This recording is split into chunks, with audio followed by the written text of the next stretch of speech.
Middle presence কৃষি সংবাদ সুজলা সুফলা।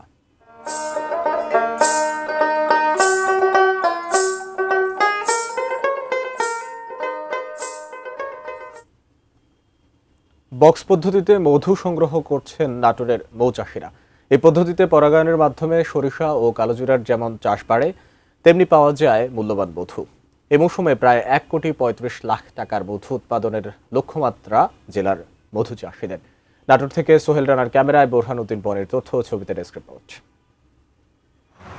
চোখ জুড়ানো হলুদ সরিষা বিস্তীর্ণ ক্ষেতের পাশে সারি সারি বাক্স, মৌমাছিদের আনাগোনায় মুখর পরিবেশ।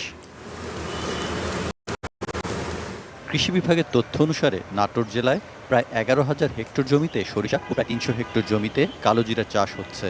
অন্তত 65 জন মৌচাষী মৌবাক্স বসিয়ে মধু আহরণ করছেন।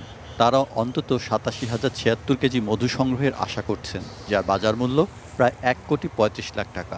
এতে যে আমরা মনে হচ্ছে মাছি বসলে যে মধু খায় নেয়, ফলন কমে যাবে। পরবর্তীতে দেখছি যে না, আমাদের ফলন ভালো হচ্ছে। আরো এখান থেকে সরাসরি মধু সংগ্রহ হচ্ছে, মৌমাছি সংগ্রহ করতেছে বক্স থেকে। আমাদের আঙ্কেলরা সরাসরি প্রসেসিং করে আমাদের সামনে এখানে প্রসেসিং করে দিচ্ছে আর কি। এখানে ভেজালের কোনো অপশন নাই। বাক্সে মৌমাছি চাষ ও মধু সংগ্রহ দুই পক্ষের জন্যই লাভ। সঠিক পরাগায়নের ফলে ফলন 15 থেকে 20% বৃদ্ধি পায়। এতে একদিকে যেমন কৃষক ভালো ফলন পাচ্ছেন, তেমনি মৌচাষীরা মধু বিক্রি করে বাড়তি আয় করছেন।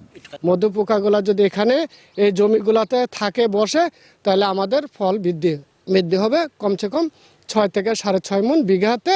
আমরা সরিষার বীজ দিয়েছি প্রণোদনা কর্মসূচির মাধ্যমে। পাশাপাশি এবছর আমরা নাটোর জেলায় 100টি মৌবাক্স দিচ্ছি এই মৌয়ালদেরকে, যেন তারা এই সরিষার জমিতে এই বাক্সগুলো স্থাপন করে মধু উৎপাদন বৃদ্ধি করতে পারে। ফসলের আবাদ এবং তা থেকে মধু আহরণে আর্থিকভাবে স্বাবলম্বী হচ্ছেন চাষিরা। Saikat Dasgupta, desk report, ATN news.